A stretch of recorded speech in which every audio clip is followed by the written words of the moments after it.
I'm Rebecca. And I'm Hunter, and this is The Family Showdown!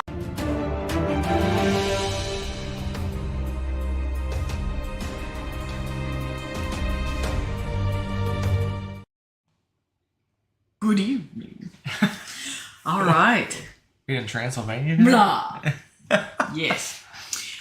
All right. It's Tuesday, folks. Or at least it's Tuesday here and now. And hello, chat's filling up. Good to see y'all, peeps. We have some shenanigans tonight, but new shenanigans. New shenanigans. New shenanigans. We'll get there. So, if you guys do not know, we put a what do they call those things? A post on the our Board Game Geek Guild, which the link is down in the description of this video, asking for suggestions for new segments. So over the next 3-4 or so variety shows, we're going to try out new segments, and then you, the people, will vote for the ones you like best, and then they'll become permanent additions to the show. Ooh. Until then, they don't get an intro. They have to earn their intro. Oh. So, but that's later. We'll get there. For now, we're going to do our normal stuffs, and then we'll get to the new stuff. Excellent. The new stuff. For sure. All right, let's do this. Where's the button? This one.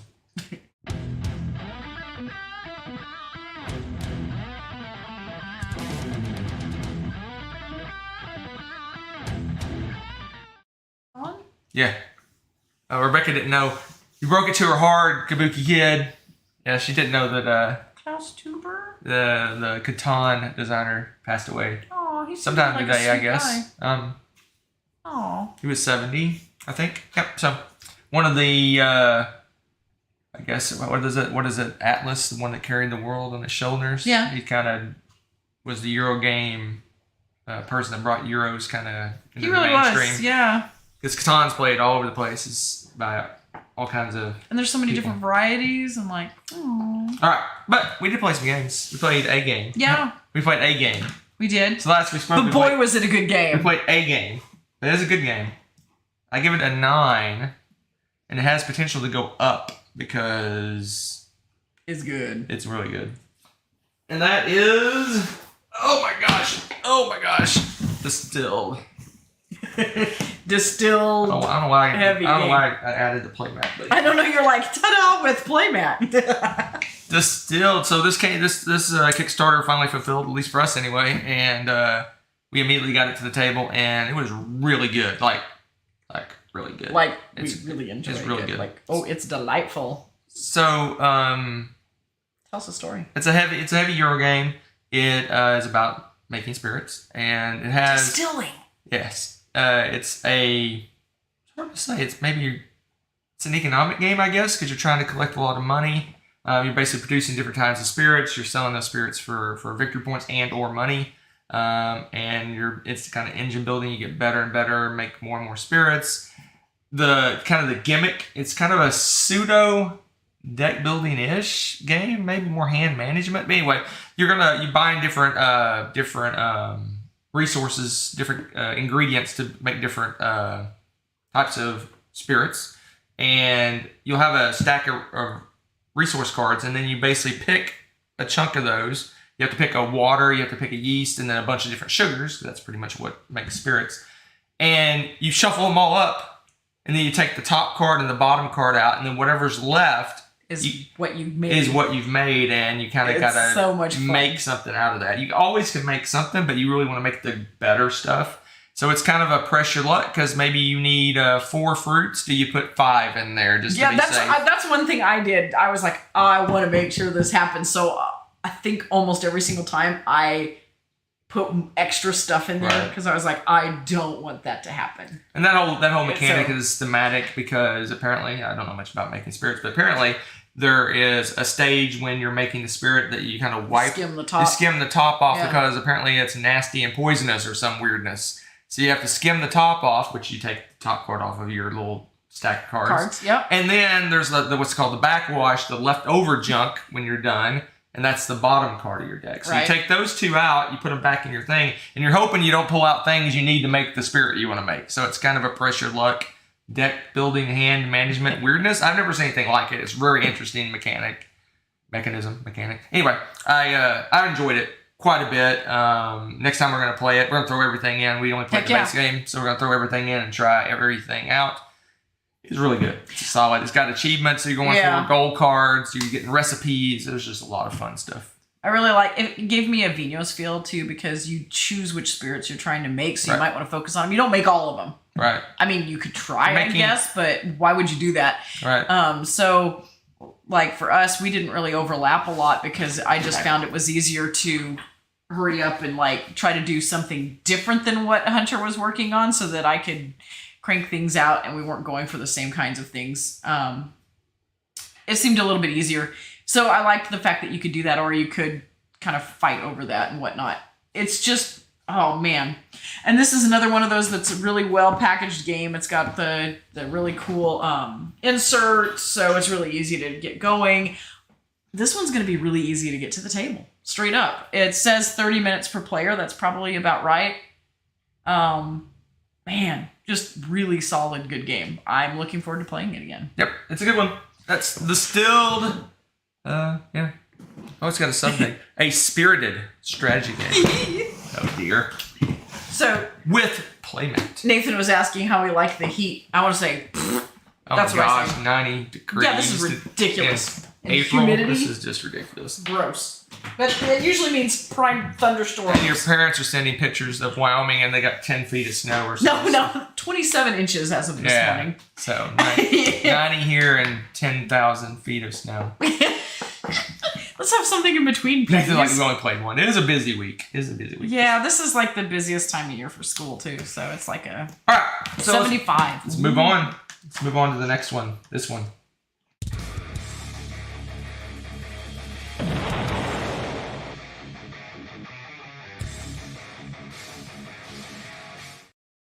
All right. Yowza is right. And this is a singular edition, and we only have one as well. One singular edition. So we got another Kickstarter for Felt, and that is the Western Legends Big Box. So we'll get there. So Western Legends Big Box. I mean, this is like a necessary evil because my Western Legends game is literally busting at the seams, like literally busting at the seams. Like I have everything crammed in the base game box, and it's way over full. So they did a big box version, which has an insert that you can build that holds everything. They also took the opportunity to get everything I don't have. I went crazy. I got everything. You did get a little crazy, although I'm intrigued. What are these? So I have all the promo. These are all the promos I don't have. These are all the poker chips. So I have poker chips for a lot of the components. Now I have poker chips for all the components. I don't know what this bag is all about. Rebecca got... what are these? These are... individually wrapped. So much plastic. I think these are some kind of... I think these have to do with the Pharaoh game, maybe, I'm thinking. I don't know. And I got a bazillion, zillion card sleeves. I don't know why, but I did. So... because you went crazy for one of your favorite games. Crazy! So yeah, I need a storage solution, and that one I have is just not working. It literally looks like someone just took Western Legends and scraped it off into a box. It's so cram packed. Yeah, it's kind of everything's like just mush mashed, and so I need something that's especially when it's like one of your favorite games. I'm just intrigued. Like, I swear this weighs more than the box. All these. Yeah, they replace every single cardboard token is now a poker chip. Oh, okay, because I was wondering because I looked. And like on here, without even opening this, like it says, 1 LP, roll the prospecting die and gain the result. And I'm like, oh, yeah. So everything goes about right now. It's half and half poker chips, half cardboard components, and now with that, everything's poker chips. All the little like Longhorn guys and the different things are all poker chips now. And I decided to get sleeves just because.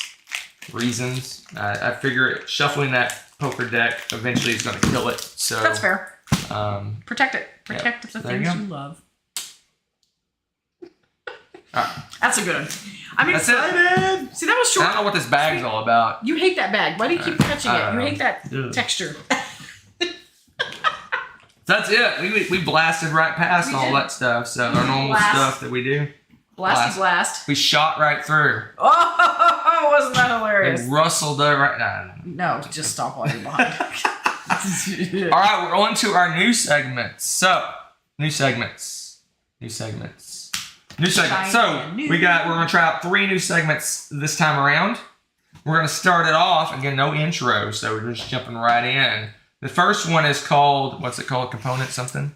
Component critique. And this was suggested by... Neutral. Is he here? He's not even here. Sponsored by Neutral. Component critique. So the gist is we take a game component that's unique to a game and talk about it, and talk about why we like it or not like it, or how functional it is, all that stuff. The stinky cup from... See, you guys always talk about the stinky cup. Wash your hands, people. Ours is not stinky. Ours isn't stinky. So, all right. So what's our component? So I guess sweaty mitts. I randomly went through our games until I found a game that looked interesting. So coconuts. Neutral. So I don't know if you've ever played the game of coconuts. It's about little monkeys launching little coconuts into little cups. I don't know what I think we did a live play this eons. Is there a story? Is there a storyline to this? Is there a story to this? I hope not. Is there a story? I wonder if I'm curious now if there's a story to why they're throwing cups. Oh, here we go. There is actually a story. Oh no. Story time. Long ago, the Monkey King left his peaceful kingdom in the care of his children while he took a great journey. Yeah, you should have known better than that. The journey took him far and wide, keeping away longer than he had intended. And when he finally returned to find his children fighting in his beautiful kingdom in chaos, the wise old king sighed. Gathered his children. I've seen much and learned that successful rulers keep one eye on the present and the other eye on the future. I decided the first monkey to collect supplies for the winter will replace me as ruler.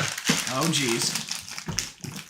The king's children bowed and dutifully filed out, but one by one each whispered to the other, beware, I have magic. Shoot your coconut straight and true to collect them in a basket, but beware of the monkey magic that might monkey with you. Wow. I think... So our component is the monkey.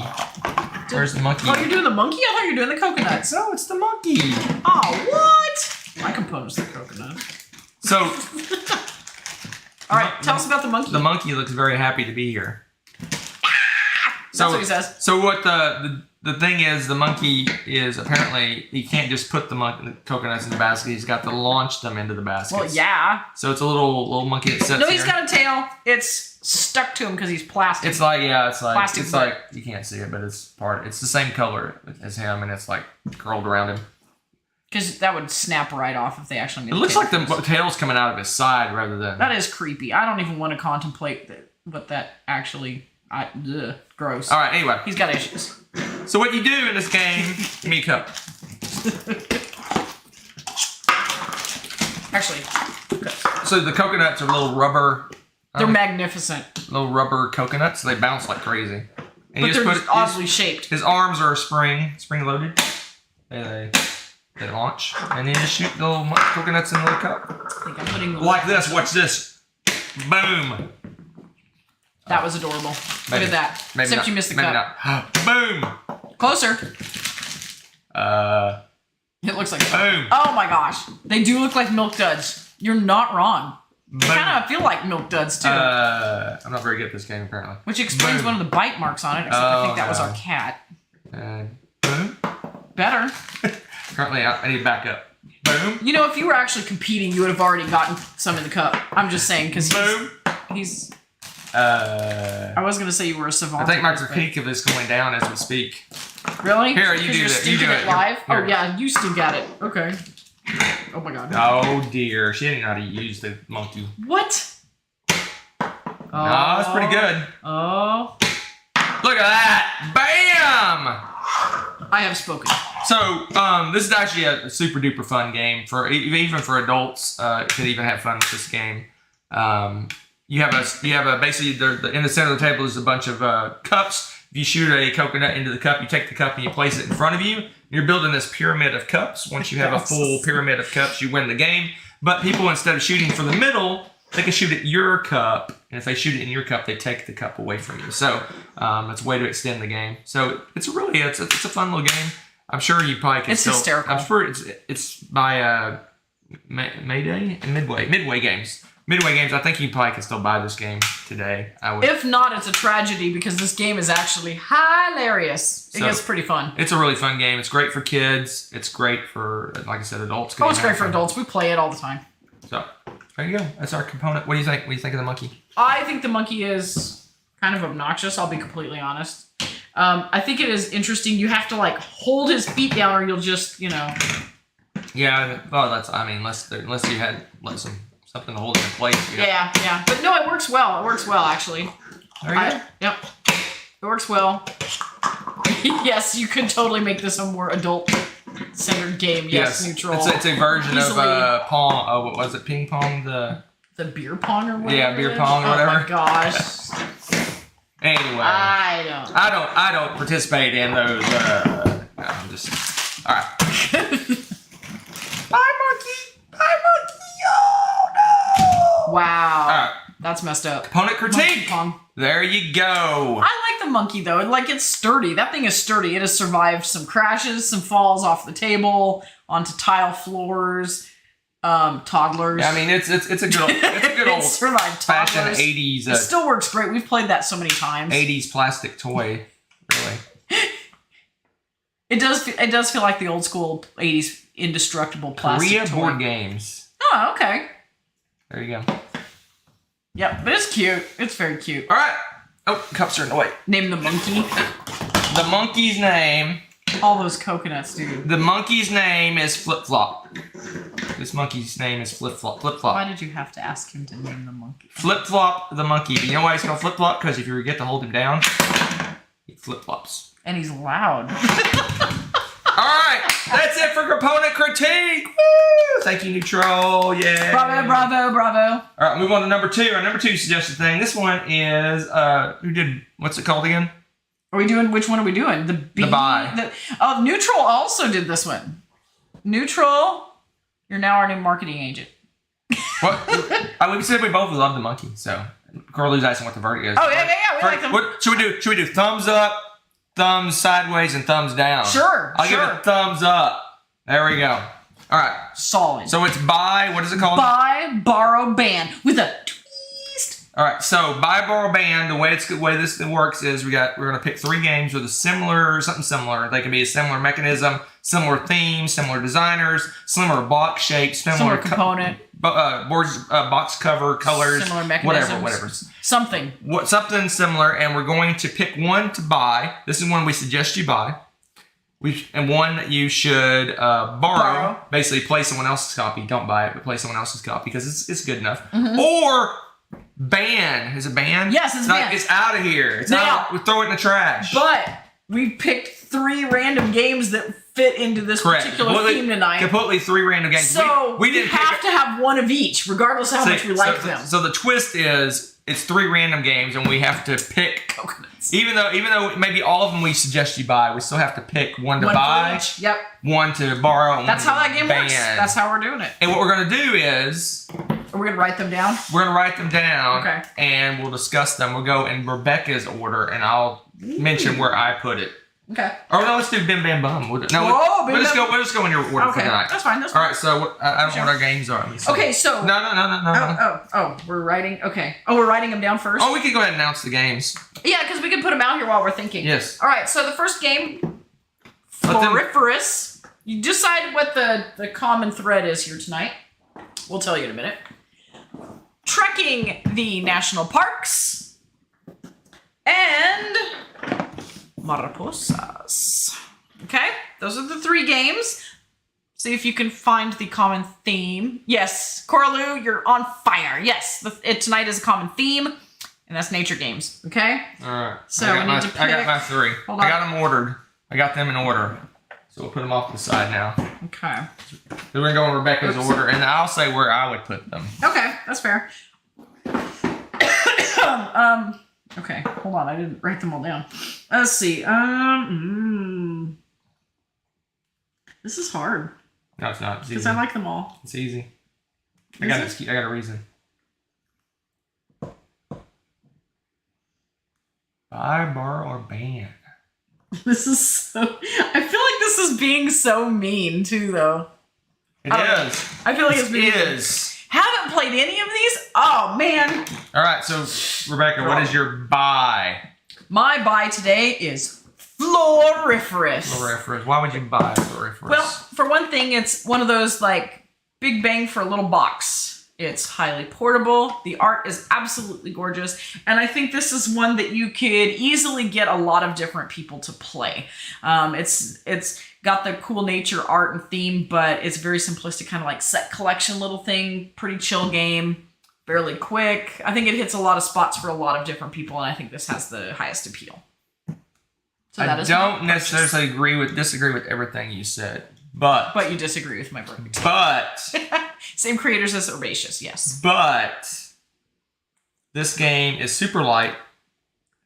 It is the decision space isn't massive. No. It's very much a filler. It's very much a well, no, I wouldn't say, what is it? A game? What do you call it? A Zen game? A game that you kind of just play. That was the whole appeal to that. That's a negative point for you. You're not about the Zen? But, yes and no. I would not want to play this all the time.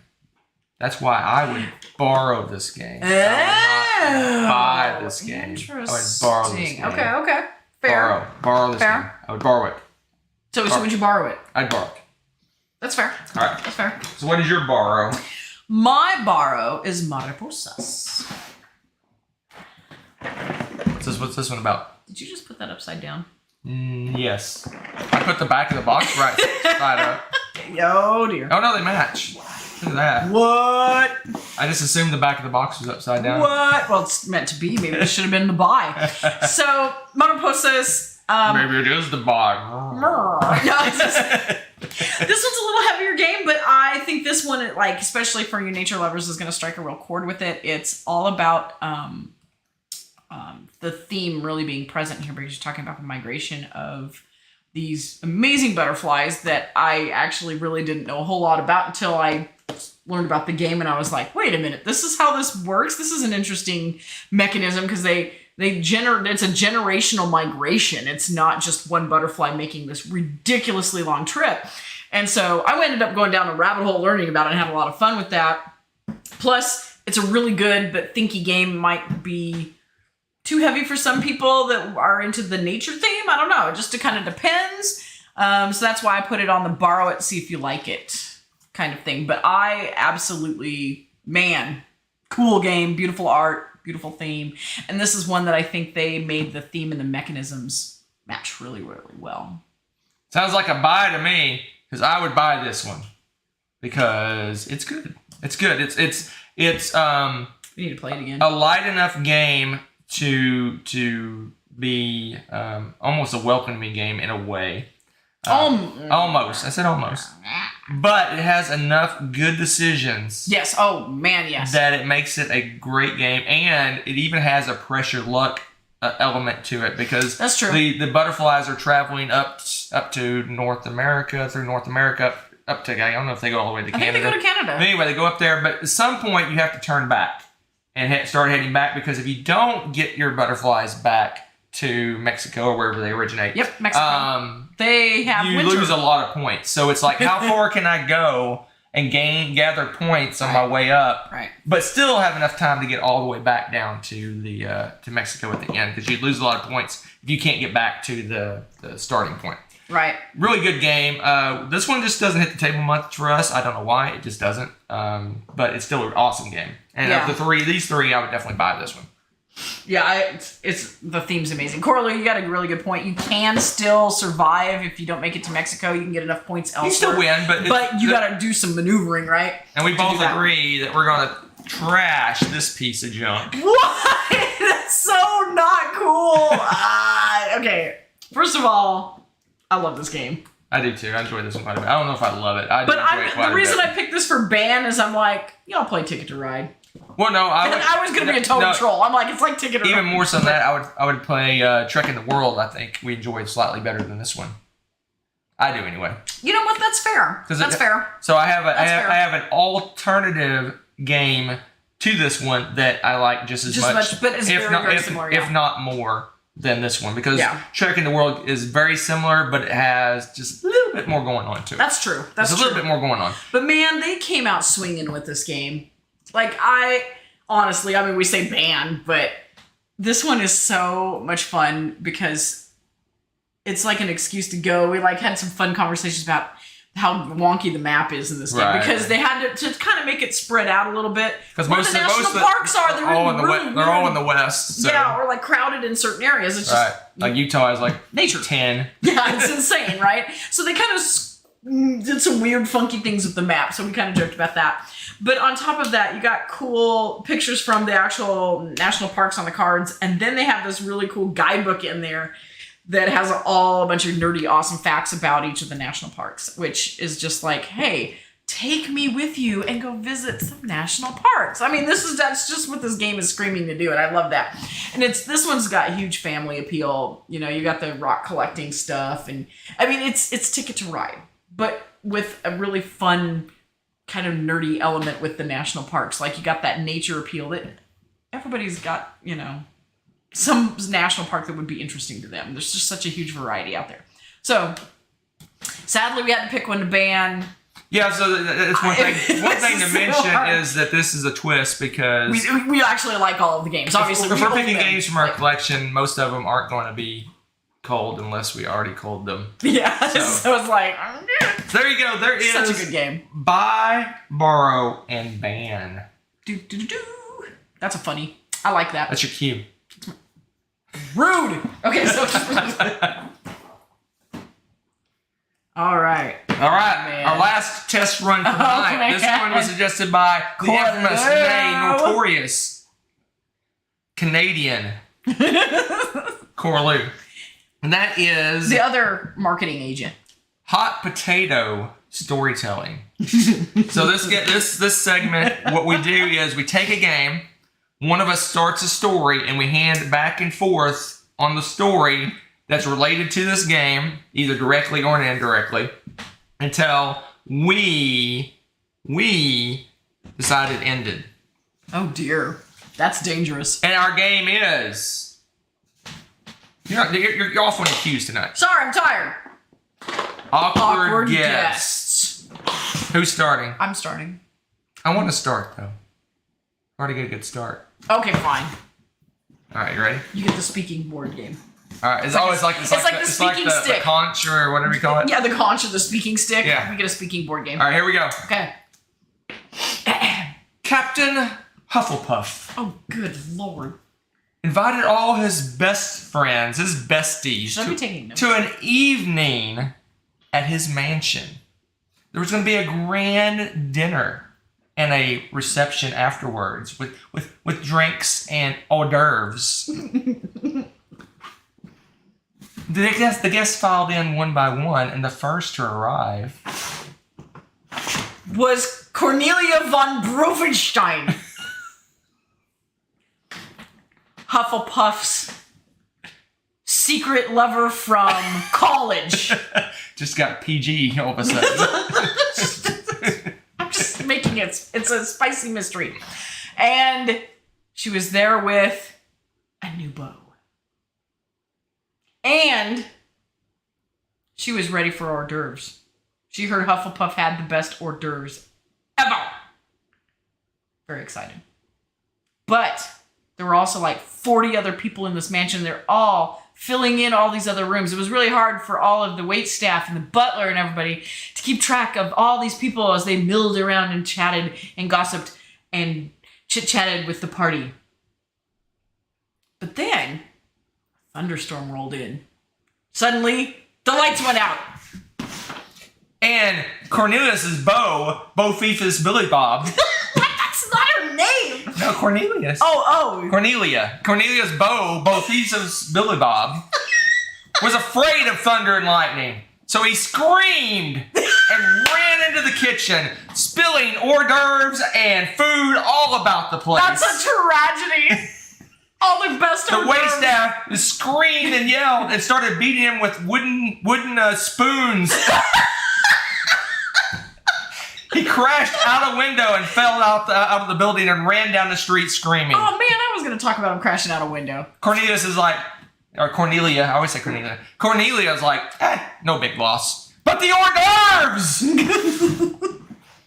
But then Captain Hufflepuff came to her aid and said, "Don't worry, my dear. I'll have the staff make more hors d'oeuvres for you." Aw, isn't that sweet?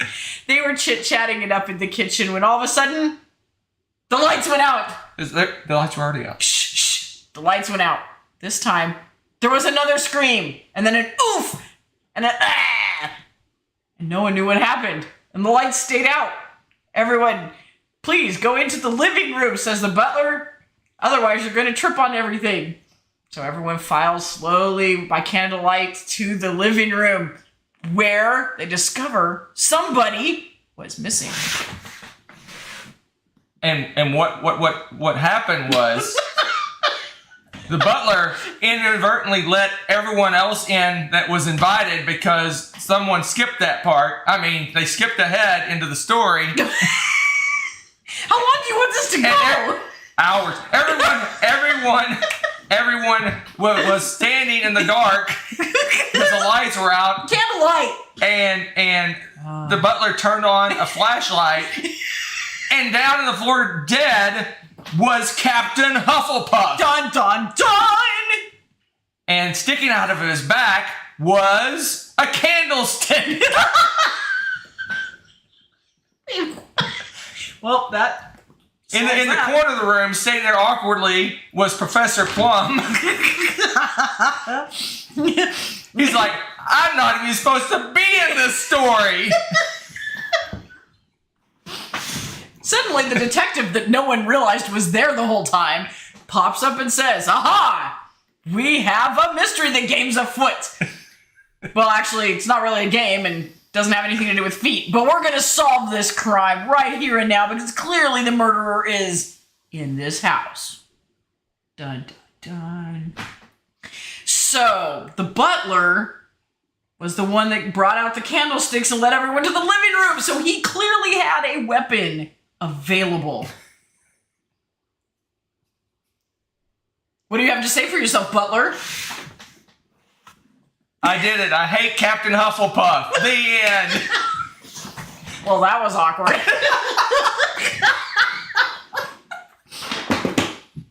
Bravo, bravo, bravo. That was pretty good. That was good surprising. All right, there it is. Hot potato storytelling. I don't know what happened just then. I had this grand scheme about it being Colonel Mustard, but I just gave up on He that. didn't even show up. I know. That's because we jumped from the two guests to the end of the story. You're like the guy in City Slickers that reads the back of the book because he might die before he finishes the book. I forgot he did that. That's funny. Anyway, that is Hot Potato Storytelling, a test run of that segment, Professor Plum. Well, if you want them to last longer, I'm more than happy to oblige. I'm just saying. I love how everyone in the chat is like, "What is going on?"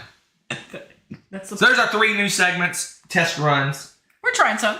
Trying it. Component critique, buy, borrow, and ban, and hot potato storytelling. There you go. And I have some ideas about twisting hot potato storytelling. What? I'm thinking about... I'll take notes. I have some ideas about A, audience participation with that, and B, us tweaking it up too. That's not a bad idea. There's a card game that I can't remember the name of it. I think I still have it in the hall. It's like a storytelling game where you're supposed to tell stories with the cards. Right. We should add some random. Just throw a random thing in. Mm-hmm. Kind of like the improv does. And all of a sudden they went to the movies. You know, I mean, like. I got. All right. We're gonna finish up the night with one last thing. It's not gonna be a new segment. It's gonna be an old segment. An oldie but a goodie. And that is this one.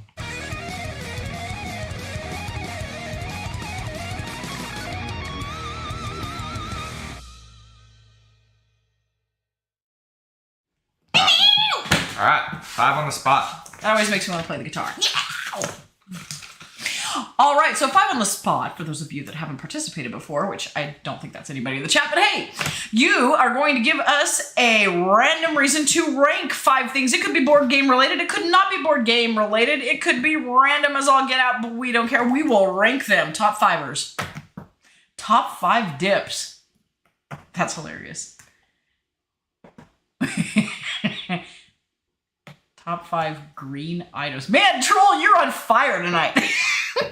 Top 5 green items? Top 5 cents. Green items. Top 5 awkward guests. Apparently there's only 3 guests at this place. Someone just skipped right ahead. I said there were like 40. I said they were milling around. There were tons of people there. It's just only 3 that mattered. We were going through the introduction of the guests. Oh, I didn't realize that. Oh, okay. Ahead. Top 5 awkward guests. So, let's see. Tommy...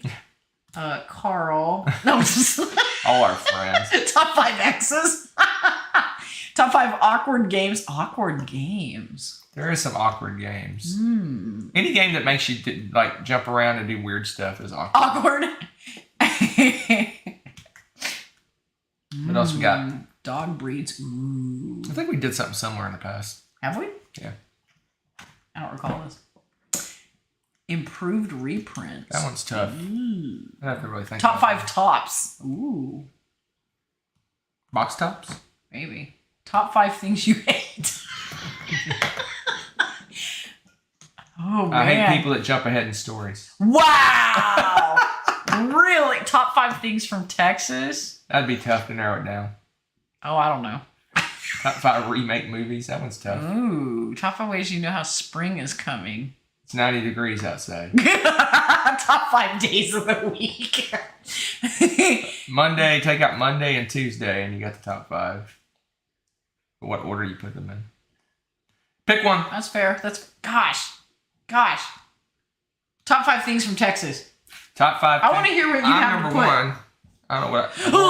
I'm just kidding. It's so cute. I assume we mean. What do you mean by things from Texas? How are we defining the things? Yeah, Hoser. What are you thinking? What do you mean? Like items? Because otherwise, I would just pick people. Food. Yeah. I'd pick food probably. Well, that could be an item on it. Top 5. We've only played a couple of versions. Top 5 board game ratings. We've only played 2 or 3 different versions of Catan, so we couldn't do that one. Yeah. We'll do top 5. How about we'll do this? Top 5 things to do in Texas. Ooh. I'm sure I'm missing some, though. I like that. That way, if you come to visit, you have stuff to do. That's top fair. 5 things to do in Texas. Okay. I'm not really ranking them per se. Yeah, this is off the top of our head. Yeah. So. Okay. Right.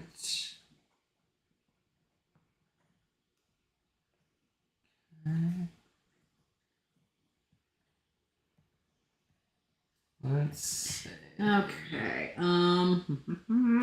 This is gonna be interesting. I'm curious if we're gonna have any overlaps because he's native. I'm a transplant, so this is gonna be pretty interesting.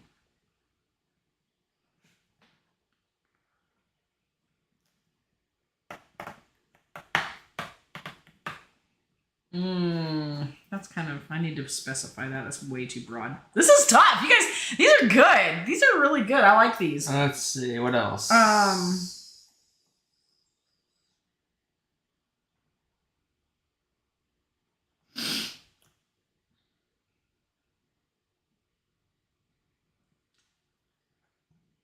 All right. I think I picked 5 of a pretty big, like, variety of things.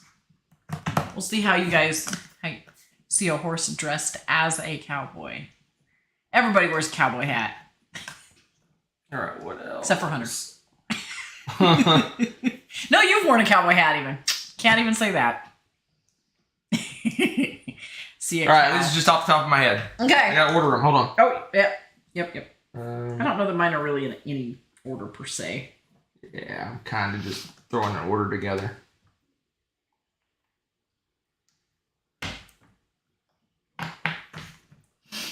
This is fun. All right. Drive for 3 days and still be in Texas. You know, I don't know if that's a top thing to do, though, Gardner. All right, who's going first?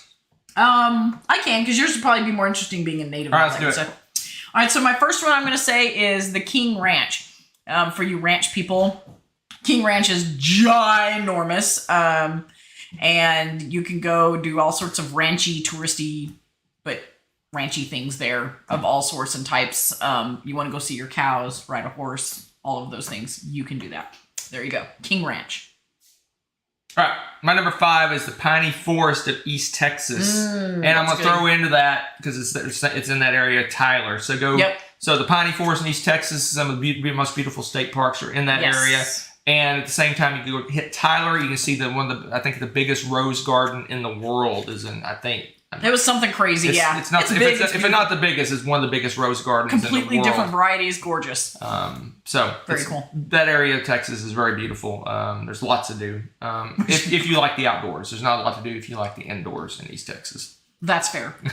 All right, mine. It's funny that you say that because I picked Big Bend National Park because that is a completely different side of Texas. Texas is like, you all said, very ginormous. We have so many different landscapes here.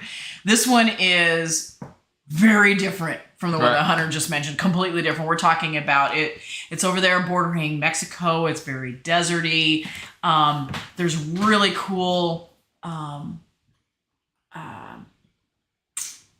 like forts and Native American stuff and like all sorts of different things there, but completely different landscape. Don't recommend going in like July or August because it's really hot. Wildlife, cacti, like it's very interesting. Pretty in a desert sort of way. If you like desert and think that landscape's pretty, it's quite pretty. There you go, Big Bend. It's Tyler Rose Garden. It's 14 acres. It has 38,000 rose bushes. There you go. So there you go. That's my number cool. 4. My number 4. It's sad, but it's something that I think is worth visiting. The JFK Memorial in Dallas and the Fifth Floor Museum. They got a memorial. They got all kinds of stuff going on there. You go to the museum. You can visit the museum. Right. Watch all kinds of videos and movies and see stuff. And it's interesting because if you don't know, I assume most people know JFK was assassinated in Dallas in 63? Was it 63? I think so. I think it was 63. Yeah, 63, right? Okay. I want to say it's 63. Anyway, and what's interesting on the highway, they actually have an X on the road. Anyway, not to bring the chat down, but it's a big piece of history, and it's something that November 11th. Yeah. Anyway, the JFK Memorial, Fifth Floor Museum, and they have a lot of different things and stuff in that area. There's lots of you can spend an afternoon there and look around and do stuff. So very cool. All right, so my next one is you'll have to help me with the details on this because I haven't gone to this specific thing, but I've gone to a similar type of event, and I believe it's in Austin, and there's a bridge, and you can go and hang out at night when the bats come out. And Congress Street Bridge. Congress Street Bridge. This is like... It's millions and millions of bats. Millions of bats. And what's amazing is they're silent. You know, you hear birds flapping and stuff like that. You hear almost nothing when these millions of bats come out. It is just eerie but amazing. And they come out of the cave at night and they go off to go hunt for insects. They all go en masse, and it's a really amazing experience. And I don't know. It's just something very different, and you would not expect them to, I don't know, to make any noise. It's just amazing to me. I just find that fascinating because you always think flap, you're going to make noise. You know, there's air and moving and stuff. But 1.5 million bats. 1.5 They fly million. every night. There's a time period that they obviously hibernate. I think they do some kind of hibernation thing in winter. They do something, but but there's a period of time where, and it's exactly. They can almost. It's almost like Old Faithful. They know almost exactly when the bats are going to take off. It's so each day. cool, and they're really amazing animals anyway. And just to see millions of them all at once, $1.5 million. I guess you could round that to 1.5 million. I don't know. I'm all fascinated under one with that. bridge. They live under one bridge. Yeah, in Austin. that's just wild to me. It's a neat experience. All right, my number. What are we on? 3. Number 3. You should be on number 2. No, 3. You did number 4. Oh, I started. That's right. I started. Yeah, my number 3. My number 3 is Jerry World. So pick your poison. Go see a concert.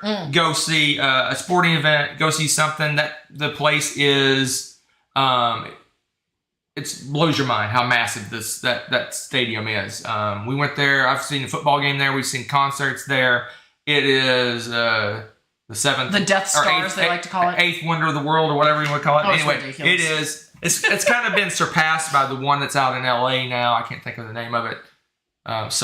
SoFi Field, I think it's called. But anyway, Jerry World's a massive stadium. It's amazing. They've got a jumbotron or whatever, super megatron. Ridiculous. It's like 200 feet by something. It's just ridiculous. If that thing ever fell down, it'd probably cause an earthquake.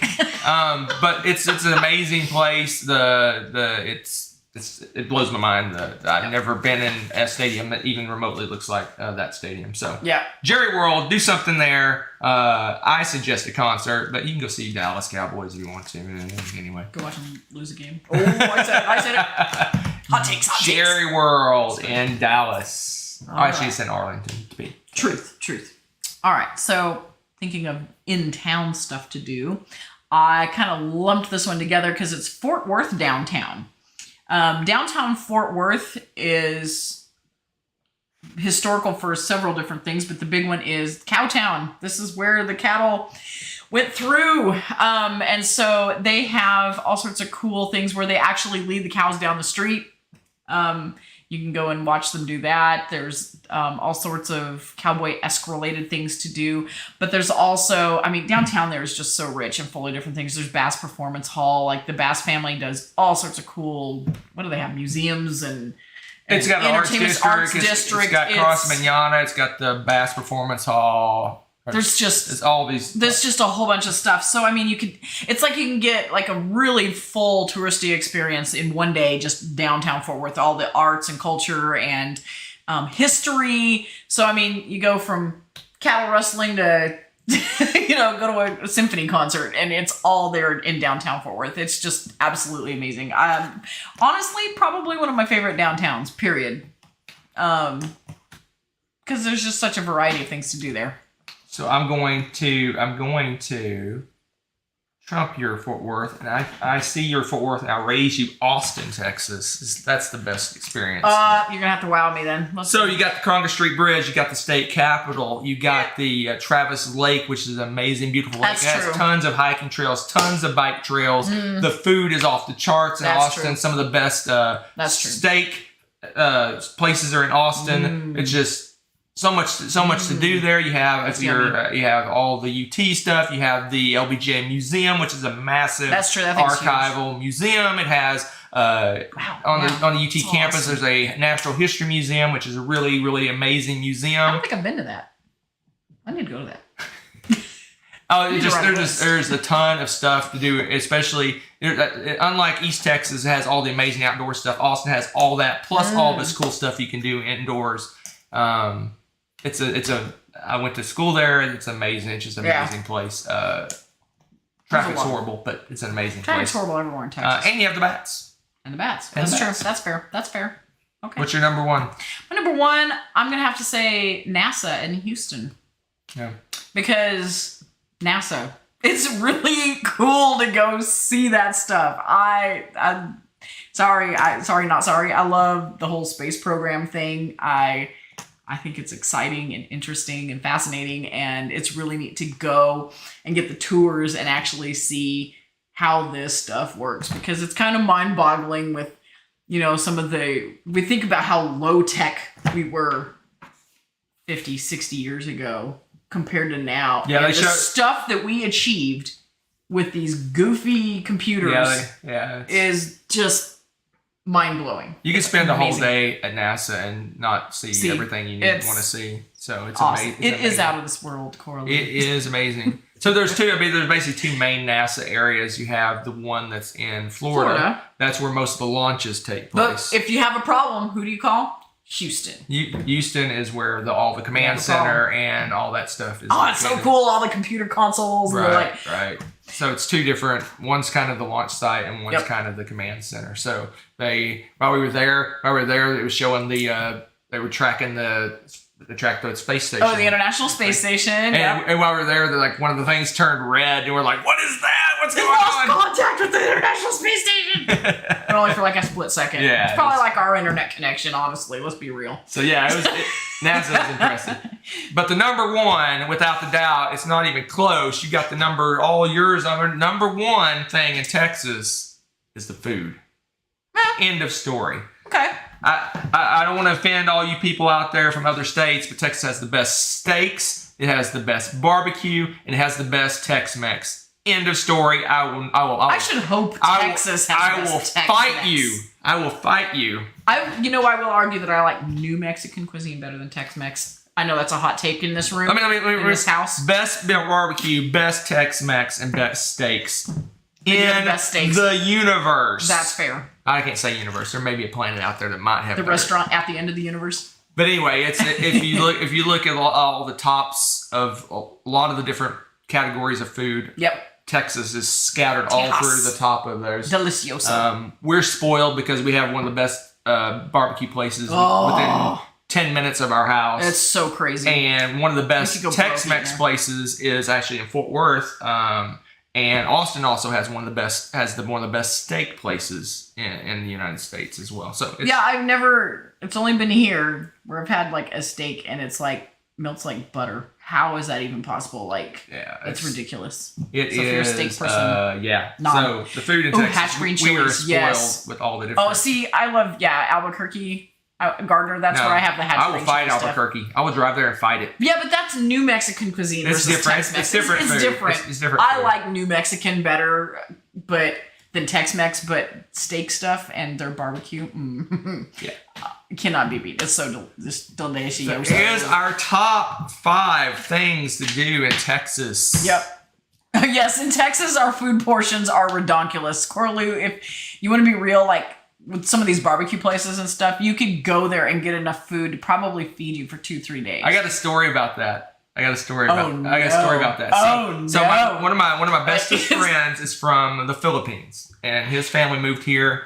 I'm pretty sure he was born here, but they moved here within the last. Well, he's old, so he's 51. So they moved here. He's old, but his parents are from the Philippines, and they moved here, and basically he took them out to eat at a local restaurant.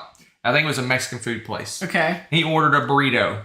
And they brought it out to him, and they put it in front of him, and he started slicing it up into pieces. Mm-hmm. And he's like, "What are you doing? You should pick it up and just eat it." He's like, "Oh, I thought I was supposed to hand this out to everybody.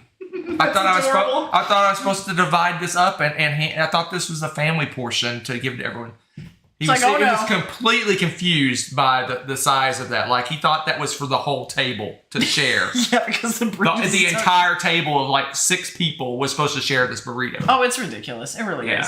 Well, in our grocery stores, I know, blow people away. I've heard so many stories of people that have immigrated from other countries and come into our grocery stores and are just like stalled out because there's so much food and variety, and it's crazy. Yes, Corley, the number one thing is to eat. Welcome to America. Yeah, that's Texas. I mean, there's a reason Texas is a so-called fat state. It's the food. We deep fry everything. It's ridiculous here. It's ridiculous. Even more so in Texas than probably the United States. Meals are where the family gathers to talk and discuss current events and what went on during the day. The evening meal the bonding thing, right? Is like the big thing. That's fair. I'm sure that's all over the world, but really in Texas, that's a big thing, is to get the family together and eat the meal. That you told me that story. You just told me that story this weekend about. Did he really? That's hilarious. He just got a knife and started slicing it up at 6 little pieces and was going to hand out everybody their little portion of their burrito. That's awesome. Yep, nothing better to do. Might as well eat. That's fair, Troll. That's fair. I don't disagree with that. If you don't like to swim, don't come here in the summer, because if you want to do outdoor stuff, it's so sweltering. Yeah. Like, it's just, woo. I mean, there's lots of stuff I didn't add that there's lots more that you do in Texas. Oh yeah, but again, it's off the top of my head, because there's like you can go to the coast. We have like a humongous coastline with all these different beautiful islands that scattered throughout the southeast of Texas. You can go up north during the winter and in the Panhandle, and then get snow and all that kind of stuff. We do get We have desert, we have forest, we have snow, we have grasslands, we have hills, we have mountains. It's basically tropical in Houston. Let's be real. It's rainforest. We basically have rainforest in Houston. It's almost a rainforest. So there you go. That is the top things to do in Texas. Well, I should think there's a lot to do here. I mean, it's big enough. Gosh darn it, you know. But yeah, it's kind of like you got to find what you like and all that kind of stuff. Number 1, BGG Con. That's true. Yes. That's true. Number 1 would be BGG Yes. Con. Oh, and heck yeah, troll. Visit. A swaddled baby. Kabuki, you're not wrong. Pretty Those things are ginormous. If you order like a burrito in Texas, it's like... Where's that place we go? Freebirds. Yeah. The Freebird burrito is ridiculous. Yeah, like the regular size burrito is this big. If you get the large, it's like this big. And a mini, like a baby one is this big. Is a normal sized like looking burrito. It's all right. Insane. That is it for tonight, folks. Oh, 1 week from tonight. 1 week from tonight before we get out here. Top 10. We're gonna do our top 10 real locations, basically names that are based on a real location. Even more so than that, the title of the game, the name of the game is a location. Like we're talking like Jamaica, Rialto, Macau, Amsterdam, Tamanousi. Is that a real location? Teotihuacan. Is that a real location? You get the idea. On Mars, I really want to keep it to mostly cities and places, real places that you could actually. Okay, fine. On Mars qualifies. What Carcassonne, Santorini? You get the idea. Wuthering. Is Coloma a city? I don't know if that's a city. I'll have to do some research to find out some of these are a real place. Journeys in Middle Earth. That's a real place, right? I like the way you think. Mike. Top 10 real world locations. Hand-to-hand wombat. Not necessarily real world situations, because then you could do like stockpile and airline Europe and junk like that. So Europe's a place. yeah, that's true. All right, we're gonna get up out of here. I get to because I am hungry now. I want barbecue. It's a little late. Yeah, they may be open. It's never too late for barbecue. All right, where's my button? Help me find it. There. This one. Hey, speaking of food.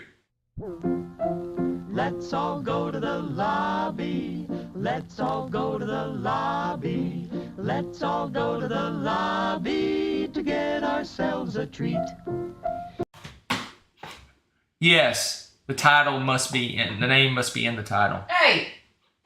Someone has to question. Someone has to. The mouse. Rebecca's having difficulty, so you get a little bonus coverage. Silence, peasant. Thanks for watching. If you enjoyed this video, give it a like. Click subscribe to join our wonderful viewer community.